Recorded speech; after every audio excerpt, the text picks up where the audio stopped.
Okay, so it's 3:30, so we'll start, and a very warm welcome to our 11th webinar in the series. And this week we're going to be talking about economic crime.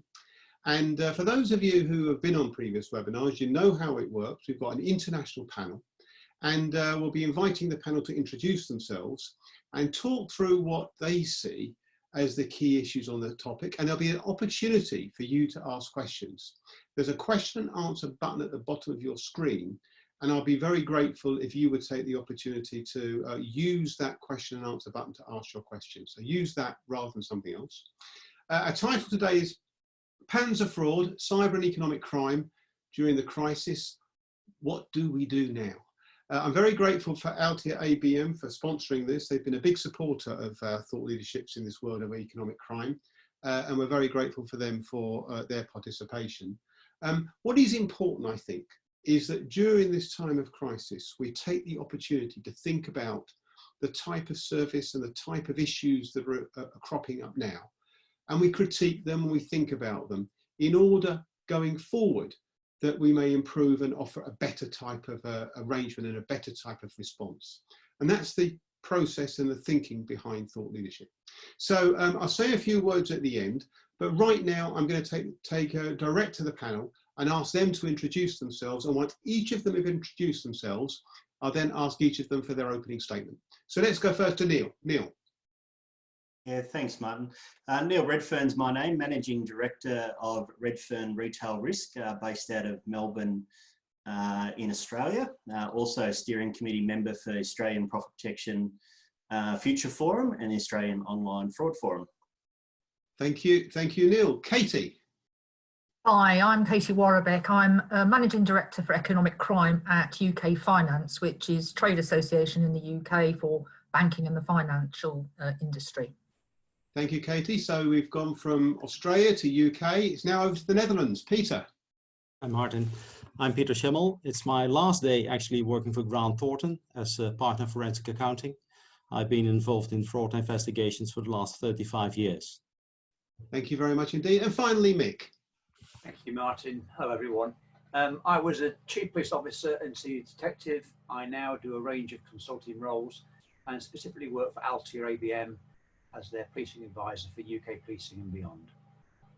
Thank you very much indeed, panel. So international, as you can see, enormous amount of expertise. I'm now going to ask each of the panel for an opening statement for their views about this topic. Neil, to you first over in Melbourne.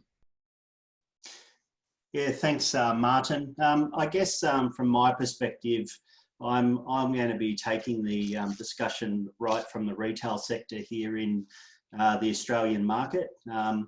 The crisis has obviously created quite a lot of diversity within the retail market here within Australia and affected retailers in many different ways, from a trading ability, which is then inevitably stemming on to various fraud control related issues and criminality that is having the diverse effects on the retail industry here.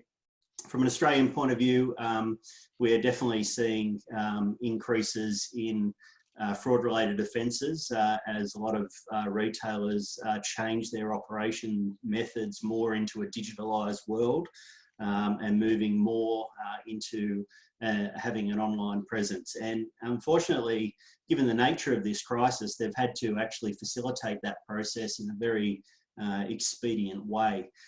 In order to change their business operations and continue to service the customer.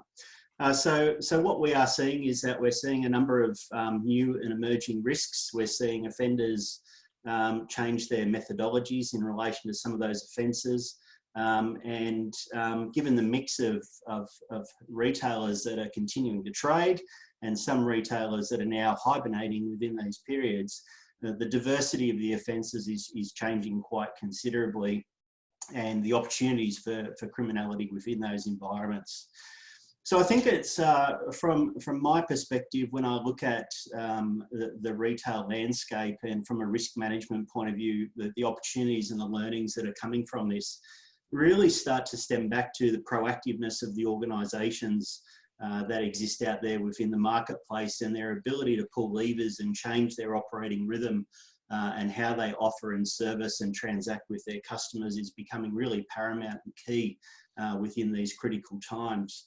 I think there's a lot of internal focus from organisations facing into the crisis and thinking about people and safety, which is, I guess, distracting some of the traditional fraud control measures and creating vulnerabilities due to the changes of focus that we're seeing these businesses navigate during these tough times.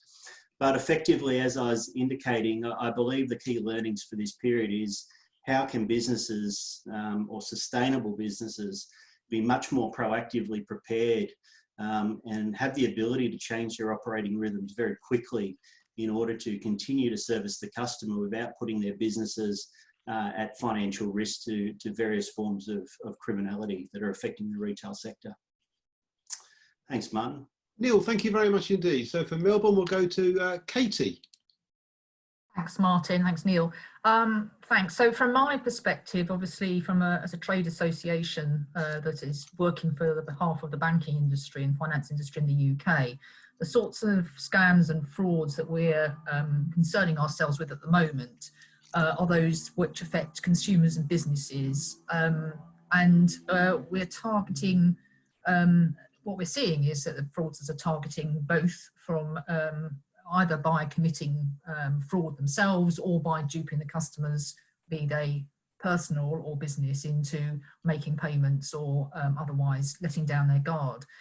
So what we're seeing in terms of the patterns of attacks, because fraud's not really quite manifesting itself at the industry end yet, but it will, I'm sure, is nothing new in terms of the types of attacks that we're used to seeing.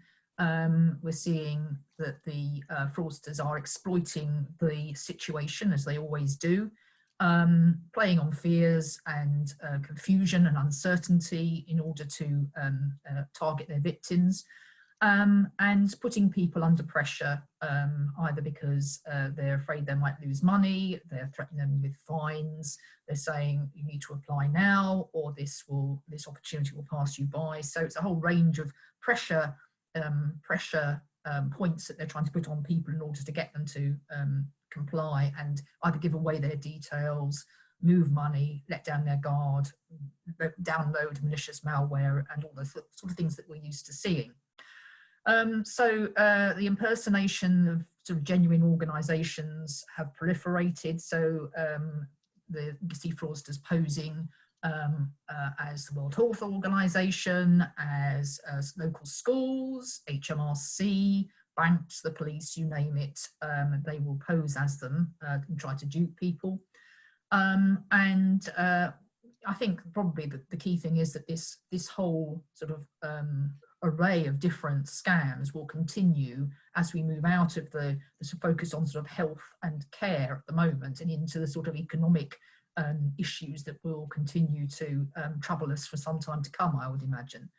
In terms of the learnings that we're seeing so far coming out of what we have seen, I guess the good thing is we've all learned to be much more agile in terms of dealing with things. And by that, I mean, we found that we've been working closely with both with law enforcement and government and other parts of the private sector in order, firstly, to share intelligence about what's going on, but also to quickly come to alignment about consistent messaging out to the public about what's happening and what they should and shouldn't do, which is sort of been fairly unprecedented in the past. So in some senses, the silver lining to this is that we found that we can all move quite quickly if we ever have the willingness to do it.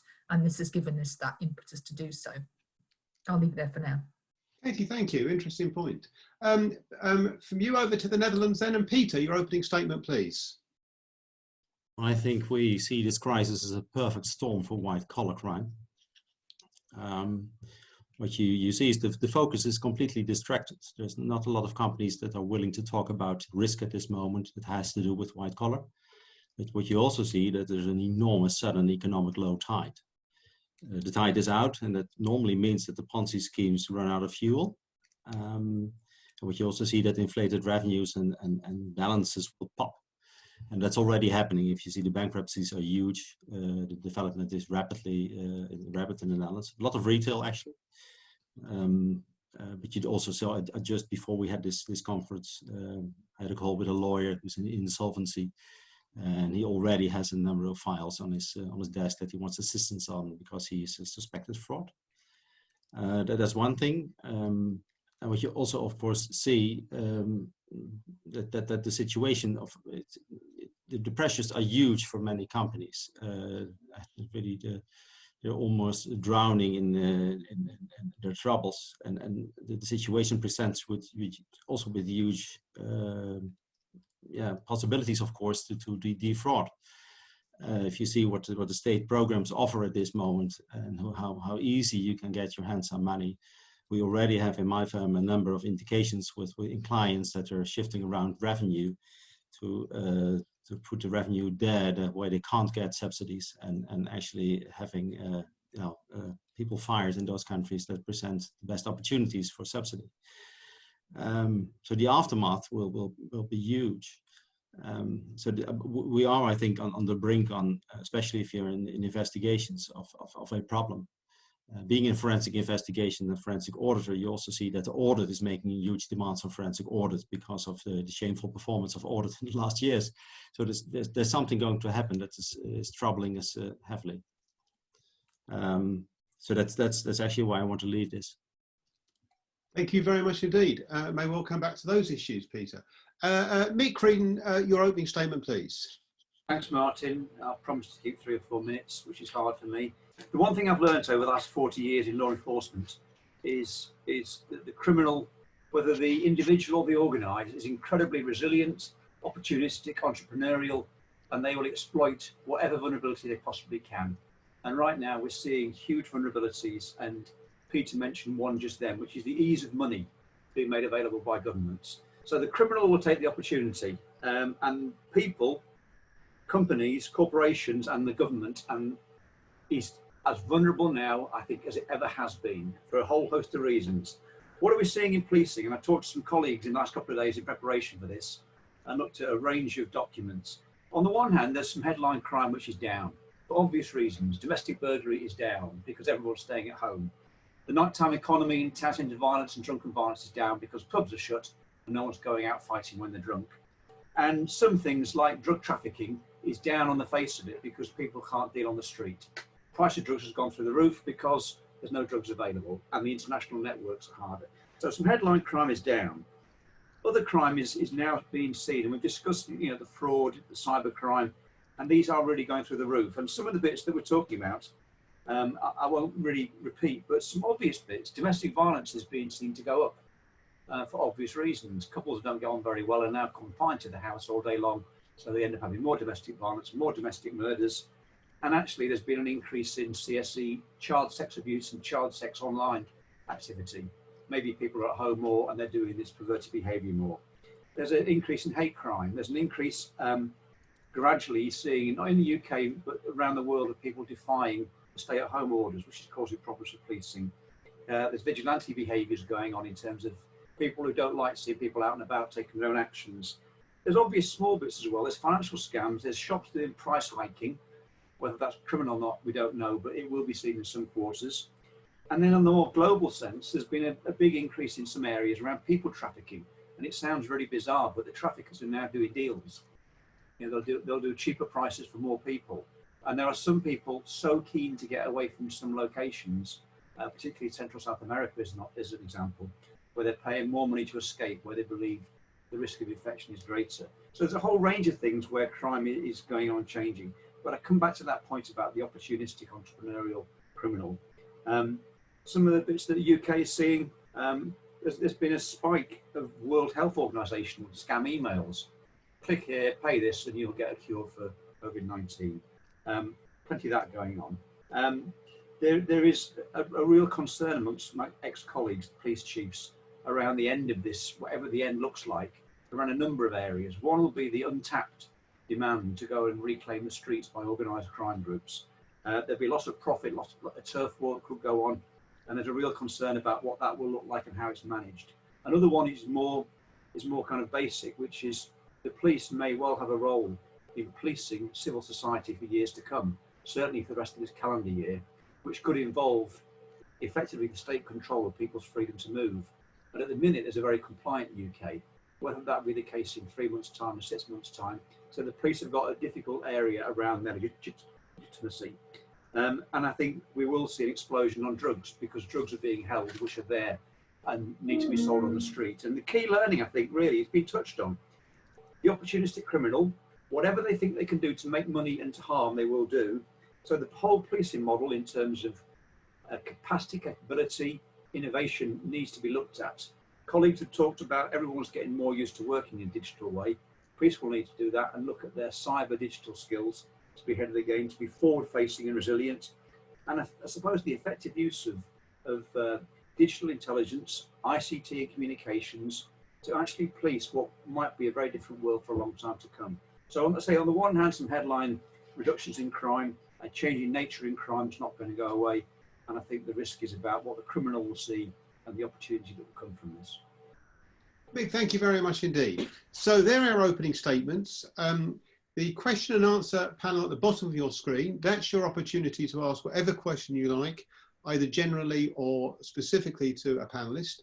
And what I will do, if we've got some in advance, I will try and get to your questions. Much depends, I think, on the range we get, and also I want to make sure that I cover different areas. Well, let's start off. One of the questions that Darren Carter has got is, well, are we, other than, you mentioned, Katy, that you're seeing very much the same sort of offence, not different types of fraud offences. There is this issue that people are working from home, that makes them more vulnerable. Would you expect to see just the same thing over and over again, which of course becomes easier to alert people to? Or do you expect this to change the nature of the type of offences that are taking place? Let me come to Katy first. Thanks, Martin. Yeah, that's an interesting one. I mean, I think, so the nature of offences and people's, you say, is it going to be easier if they're doing the same thing over again? I think the answer to that is it's not as easy as you think it is to make people understand or let people know about all the types of ways in which they could be attacked. So, you know, part of the work that we're doing is trying to get consistent messages out with government and law enforcement about how to stop being a victim of fraud and scams. But there are just so many sort of variations that, and so many people who, you know, so many scams, frankly, where people are extremely, they're extremely sophisticated and socially engineer people that I don't think we're ever going to, you know, sort of, nobody's ever going to be wise to everything. So there's always going to be work to do there.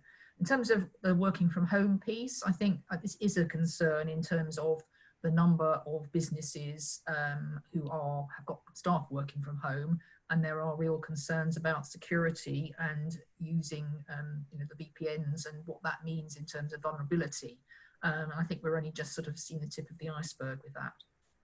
Thank you. Neil, if I could come to you next about the role of the police out there. I mean, we've got a few questions on this, but let me just come to you in general terms. From what you're seeing in the retail sector and the problems that you outlined, are the police responding to this, and if so, are they responding well? I believe from an Australia perspective, the policing element over here has been extremely proactive. You've probably seen in media throughout the world all the issues that have been occurring in particularly retailers from a supermarket perspective around whether it be toilet paper or mass buying or just significant amounts of antisocial behaviour coming out of the retail environments in relation to aggression towards team members, customers towards customers, etc., has been quite notable. But certainly from a policing perspective, I think all the jurisdictions have actually really performed well as it relates to policing the social restrictions that are in place. But I meant fraud, though. But I meant fraud, Neil. I mean, it's those specific sort of fraud-related problems. I mean, Mick's point was they're proactive with that. The question is, are they leaving this to for offenders to run amok? My personal view is just from the retail space, a lot of it is way too early to tell. We're seeing very high velocity of transactions coming through retail, but I think the harsh reality is that the exact nature and extent of that problem won't be known for a number of months to come. But if we want to talk about fraud from a policing capability, and we look at the amount of various forms of fraud attack that are occurring across this period, my honest opinion is no, the police would not be capable of handling the volume of problems that are going to particularly come our way, because the frauding aspect of policing is quite limited in those capacities. Okay, Mick, this role of the police act, there's quite a few questions here. And one of the questions from Andrew Knights is about the fact that there are so many transactions that are seen to be fraudulent, but quote, but the government and police either don't have the interest or the capacity to address it. So why bother to try and stop it in the first place? I mean, there is this sense, and you gave their concerns, they're going to be so distracted that this world is ripe for the entrepreneurial criminal, as you put it. I think it is. I think it is. And I think Neil just kind of touched on it. The police are completely overwhelmed by the demand of fraud, and it's really hard to respond to. So on the one hand, the whole policing mission is getting wider. Currently, they're doing an awful lot of kind of civil security aspects, working with generally about 25% less staff who are all isolating. And there's an awful lot of reliance in the UK on action fraud as a reporting centre. The feedback on action fraud is variable. You know, it does report, it allows for some kind of analysis, it looks at trends, etc. But it doesn't lead really to hard-nosed detection of the offender and protecting the victim. And I think the danger is, and Katy will have a view on this, no doubt, as fraud morphs and develops and gets more sophisticated and takes the opportunities around the virus, I think the police won't be in a position to deal with it. Bizarrely, one of my friends has been attacked repeatedly with the same fraud over the last week, working from home. And I've told him to report it because it seems a very strange one because they come in day after day after day with the same attack. So I think there is a lot around this, and some of the fraud is that clever.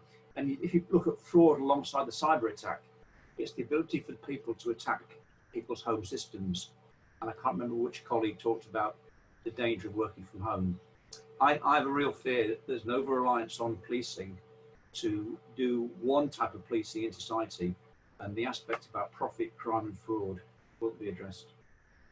Interesting. Peter, one of the benefits of an international panel is we get to see how the reaction is and the issues are in different countries. Is it possible that you've got the answer over there in the Netherlands? I mean, this is a serious concern that this is a major problem with no obvious response. From whom? From the police? From officialdom. I call it the police or government, from officialdom. And it's therefore will be left to companies in the private sector. Oh, that's what we expect. We don't see any activity at this moment from the enforcement agencies. So probably it is left to the companies. Netherlands is a quite rich country, you must understand. So there's not nobody actually expects a high risk of looting or thieving or whatever. But what you do see, there's not a lot of internet scams going on at this moment with anti-COVID stuff that has to be sold. There's a shortage of a lot of things, of course, that has been exploited. That's what we see. And we have indications from our own audit teams that things are happening. For one thing, very simple, people working from home, how are you going to sign off physically if your system demands that for authorization or whatever? And it actually gives rise to the idea that there must be a lot of possibilities for scams. If you look at white collar crime, if you look for occupational fraud. So we expect that. But what we actually are not able to initiate, that there's some urgency at this moment preparing for what's going to happen. We have seen it before. We have seen it during the dot-com crisis when we had 9/11. At that moment, everybody was distracted. Something was happening in the world.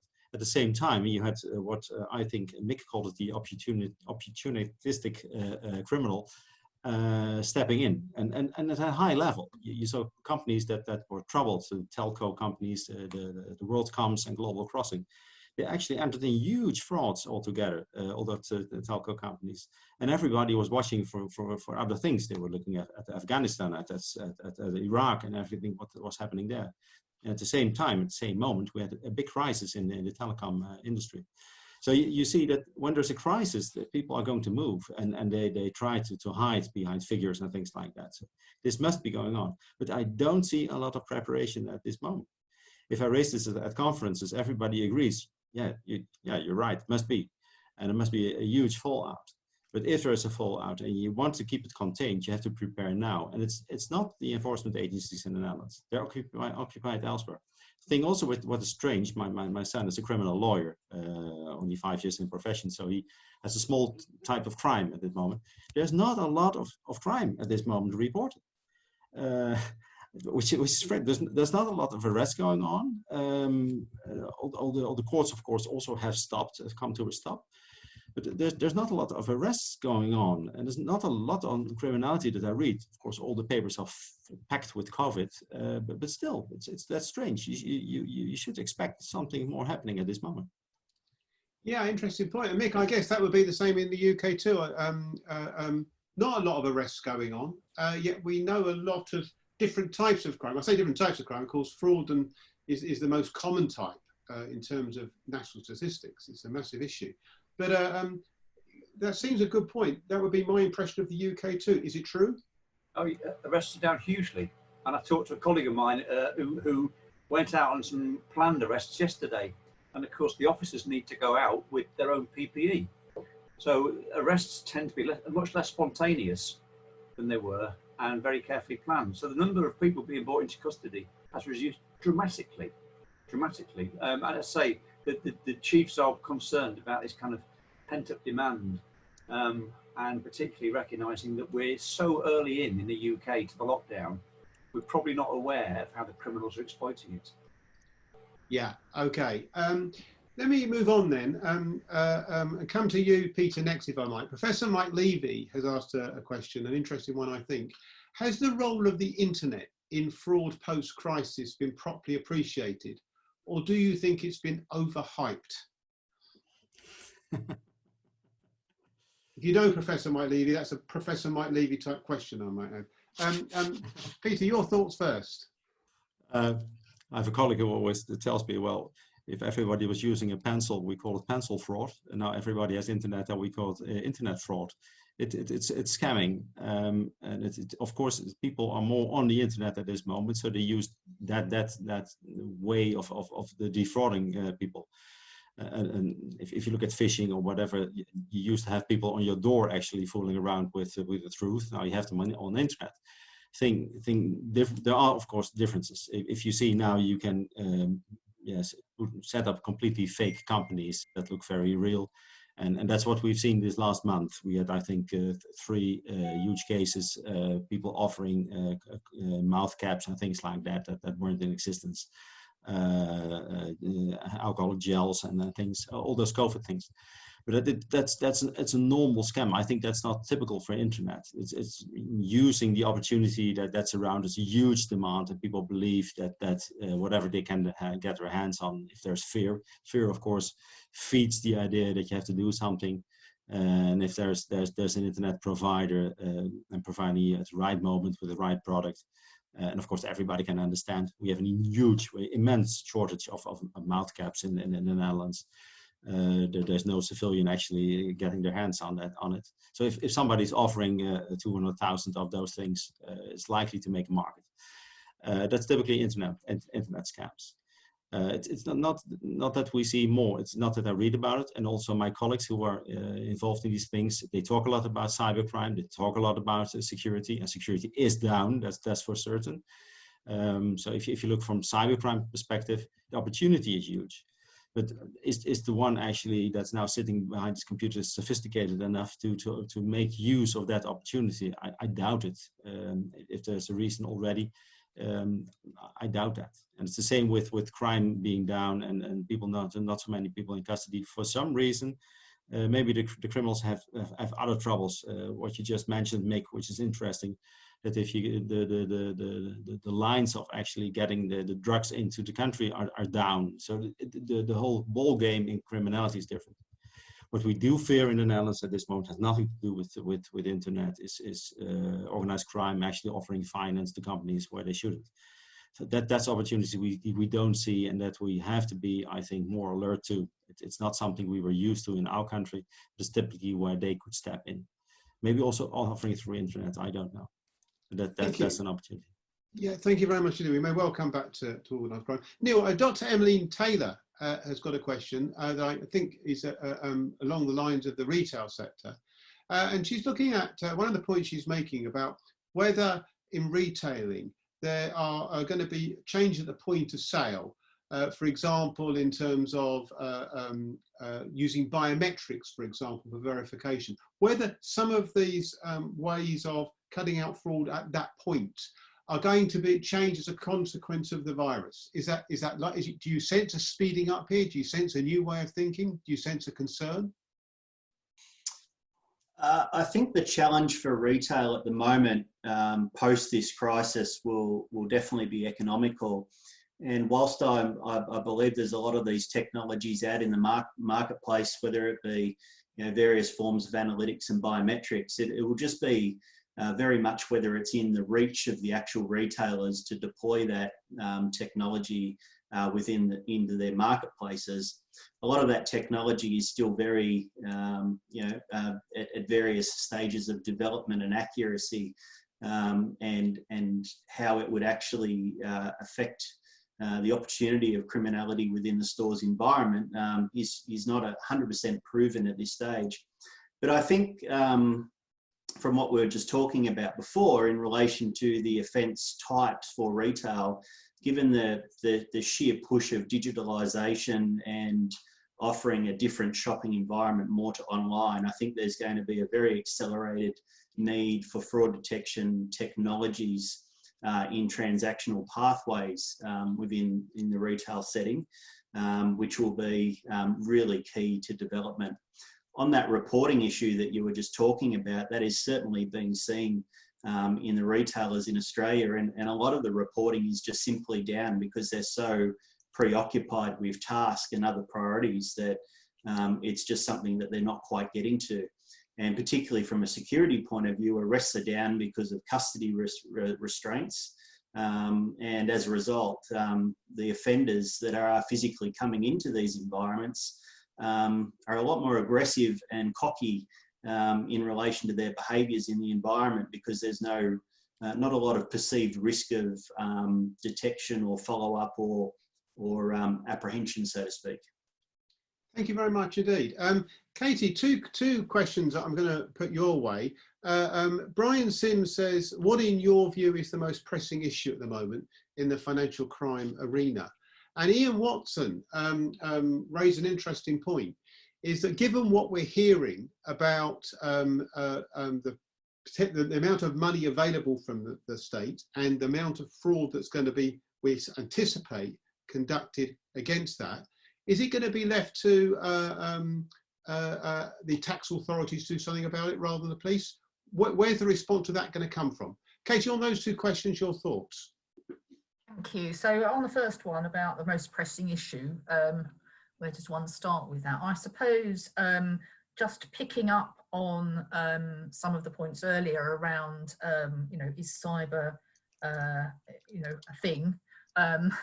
And was it overhyped? I suppose one thing I wanted to think about, which is something that we keep coming back to, is the role of people like social media platforms in helping the fight against fraud. So, what we've traditionally been seeing in the banking industry is the banks usually forking out where the victim isn't liable. But there is little by way of contribution from social media platforms, as an example, either in terms of, forking out to help victims who've lost money, or indeed even, pulling their weight in terms of prevention. And I think for me, this is perhaps more of a personal thing, but it's certainly something that we've been talking about a lot, is what do third parties who are enabling fraud, and what role should they be playing in helping either to reimburse victims or get money back, but also in terms of prevention. So that's sort of my answer to the first question. On the second, about money from the state and who sort of picks up the tab, that's another interesting one. from a fraud perspective, we've been working with government as UK Finance on the setting up of the loan schemes for small businesses and also on things like local authority grants. It's quite a challenge to deal with the tension between the need to get the money out of the door in a timely fashion for those who are struggling as businesses, or indeed people wanting grants anyway, and the need to make sure that we're not egging the fraud prevention or ignoring, I should say, the fraud prevention risk of those things. It's a difficult balance to run at this time. And what we've started to think is how we unwind that as we leave the immediate problem and get into a place where we're thinking about what happens beyond COVID-19 and get into the sort of the economic crisis that will surely ensue that follows. I don't know that we've got the answer to that yet, but it's certainly something which is exercising our minds at the moment. Yeah, Mick, your thoughts on that actually. This is a serious issue, isn't it? This thought that there's so much money available and therefore the entrepreneurial criminal is going to be attracted to that. Where's the response to this going to come from in your view? Well, I mean, Katy's touched on this and it's right. You can look at every crisis, every opportunity, a criminal will find a way to exploit it. A great one a while back was VAT fraud, which was VAT across the European common market, and organised criminals exploited that with carousel fraud to millions of pounds. They did the same with carbon credits. They exploited that.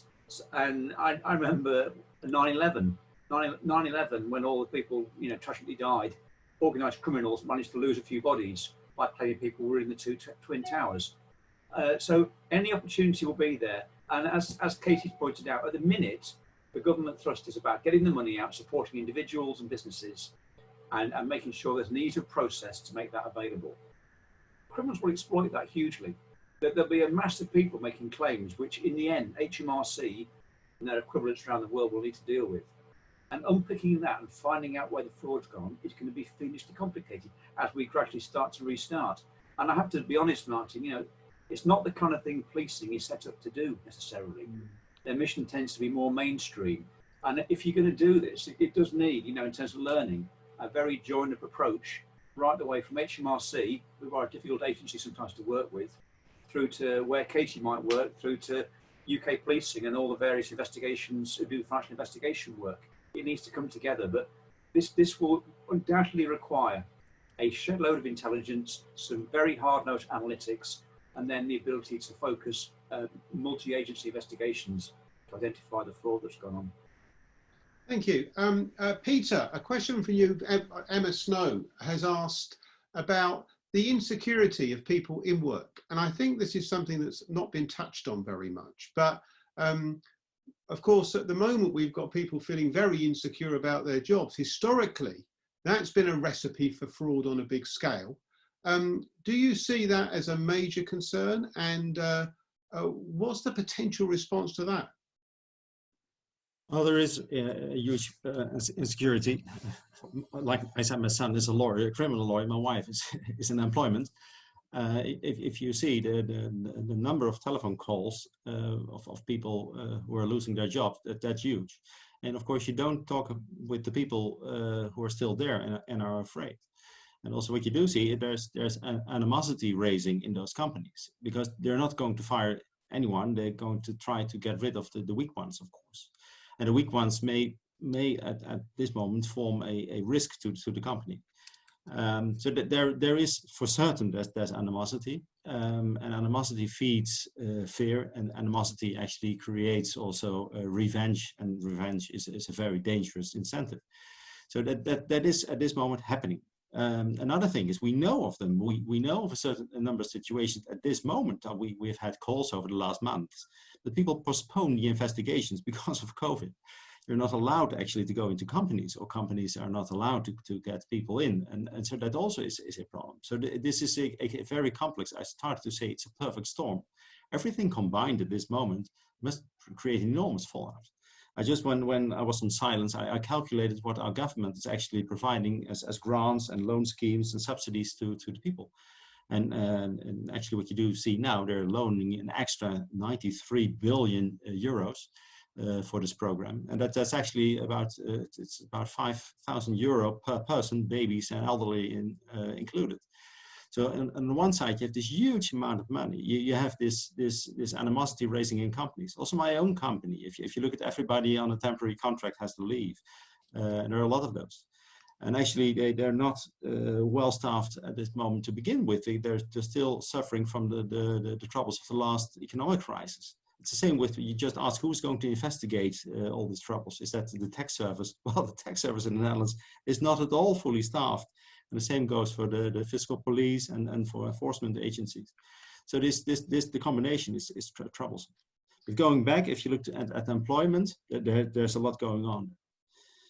Thank you very much, Peter. I'm just going to ask very quickly, Katy, a question that you saw, a point you raised in your opening statement was about the fact that agencies can work together quite well when needs must.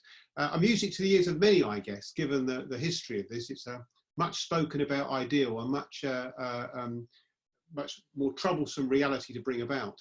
And Sharon Hayes talked about the need to communicate messages. Are you optimistic? And if I can ask for a very brief response, please, very brief, 20 seconds, 30 seconds, wouldn't mind. What are the opportunities for taking the shared working model that you found works here forward? And are we going to get consistent messaging, do you think, as a real outcome at the end of this? Just a very brief answer first, Katy. I'd like to think so, yes. I mean, one of the things that we're supporting is the Take 5 messaging campaign, which you may know about. That's being used as part of the core messaging in the current work that we're doing with all the agencies. So I'm hoping that will embed, and that going forward, we'll be able to have that consistent messaging based around that campaign. And the joint working, Katy, there is a tendency to just see this as the inevitability of a crisis. That would be such a big deal, wouldn't it? So moving away from messaging and thinking about intelligence sharing as an example, I think that the stuff that we're doing with the National Economic Crime Centre and the partners with that, through what they're calling the Fusion Intelligence Sharing Cell, is just using COVID has kicked off that thing which was already in train in a very real way. So it is a good model to build on, and I think will be the foundation of how we work going forward. Okay, thank you very much indeed. Well, I'm now going to ask my panel for their final comments. And if I could ask just each of you very briefly for your sort of summarising thoughts about what's going to happen next, how we can respond best. Neil, you first, please. Look, it's been interesting listening to all the different perspectives, and it's quite interesting, at a global level, just to listen to the sheer commonality of all the things that we're dealing with, whether it be from industry or law enforcement, or just general legalities. In my opinion, I think that we're well and truly at the starting point of this venture, as I indicated before. A lot of the impacts of all the financial crimes or risks that are actually occurring right now are yet to be fully experienced or understood. So my guiding comments in relation to this space, which I'm quite proactively talking to people about, is that from an industry point of view, it's just because the restrictions are easing doesn't mean that our efforts should be easing in this space. We, if anything, need to be a lot more proactive in really assessing the environment and looking at it. I strongly believe that we will see more criminality coming at our industries and our businesses in the next 12 to 24 months. Neil, thank you very much indeed. Peter, if you wouldn't mind, just 20 seconds, if I could, your final summarising comments, please. Well, it's very simple. I said it before. I think we are distracted at this moment. The enforcement agencies, the forensic accountants, were distracted with a lot of troubles. And we need to spread the word to get focused as soon as possible. And otherwise we will lose a lot of track at this moment. Everything got postponed, and that's troublesome. So we are distracted, and we need to get focused again as soon as possible. Thank you. Katy, if I could ask the same for you, just 20 seconds, please, your final comments. Yeah, so I think it's really what I was talking about a minute ago, really, which is about building on the cooperation that we've managed to engender in this crisis, and not letting that momentum go as we move into a sort of business as usual, whatever that looks like. So it's cooperation, building on what we've learned so far. And finally, Mick, to you, your final comments, please. Thanks, Martin. I think it's probably all been said. We're at the starting point, and I think that's in terms of medicine, public health, finance, crime, policing, etc. We're at the start. I think policing is certainly distracted hugely by the need to support and police the society through this crisis. And I think the bit that for me, as we come out of whatever the end looks like, there's going to be a host of new problems we've not even thought of. Therefore, being at the forefront of intelligence, data collection, analytics is going to be critical to however we respond. Mick, thank you very much indeed to you, and thank you indeed to all the panel for all their comments. Clearly, this is a major issue, and as you've heard the panel say, it's one where we're at the start, it's expanding, it's getting more serious, and our official agencies are distracted with other things. All the recipe is there for the entrepreneurial crew to make the most of it, and all the more important, therefore, that we tackle these issues assiduously and thoughtfully to lay the foundation for better thinking going forward. My grateful thanks to the panel. Also for Altia for sponsoring this today, once again showing their support for thought leadership on this subject area. I'm also just want to let you know about the OSPAs that are taking place. These events are open all over the world. Please do recommend the very best people that you can think of in those countries, in those areas. It's important we recognise outstanding performance. And also to let you know about the Tackling Economic Crime Awards. These are awards specifically focused on outstanding performance in tackling fraud and economic crime. So please give some thoughts to who the outstanding performers are. Let's find out and let's recognise that. And just to let you know, we've announced a new set of webinars. They start next Tuesday. What next for man guarding? What are the implications of COVID-19? Where my guests will include Australia again, and from France, as well as the United Kingdom. Notice again on the 12th of May, another one about economic crime, given its importance. So to my sponsors and to my panel, to the supporters who put so much effort in help, to our audience around the world, my grateful thanks to you all. And wherever you are in the world, do stay safe. Thank you.